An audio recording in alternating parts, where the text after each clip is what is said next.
Jamnagar city schedule police station વિસ્તારમાં ગઈકાલે રાત્રે મોડેથી એક વિડીયો વાયરલ થયેલો હતો, જેમાં ગોકુલનગર જકાત નાકા વિસ્તાર પાસે અમુક ઇસમો દ્વારા હંગામો કરવામાં આવતો હોય તેવો વિડીયો વાયરલ થયેલો હતો. જે બાબતે સિટી શેડ્યુલ પોલીસ સ્ટેશન ની અલગ અલગ ટીમો દ્વારા સ્થળ ઉપર જઈ કોમ્બિંગ હાથ ધરી અને ન્યુસન્સ ફેલાવતા વ્યક્તિઓ વિરુદ્ધ કાયદેસરની કાર્યવાહી કરવામાં આવેલી છે.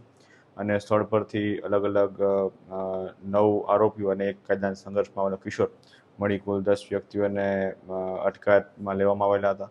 તેમના વિરુદ્ધ જે પણ બનાવ હતો, જે વાહન અડી જવા બાબતનો બનાવ બનીને આગળની જે કાર્યવાહી થયેલી હતી તે બનાવ બાબતે રાયોટિંગ તેમજ બળજબરીથી કઢાવવા બાબત જેવા ગંભીર ગુનાઓ દાખલ કરી અને આગળની કાર્યવાહી હાલ ચાલુમાં છે અને તમામ આરોપીઓને હાલ અટકમાં એરેસ્ટ કરીને આગળની કાર્યવાહી કરવામાં આવેલી છે. સાહેબ, સ્થાનિકોનો આક્ષેપ છે કે અહીંયા બાઇકર ગેંગ દ્વારા અવારનવાર જે આતંક મચાવવામાં આવે છે. ના, આ બાબતની કોઈ પુષ્ટિ થયેલી નથી.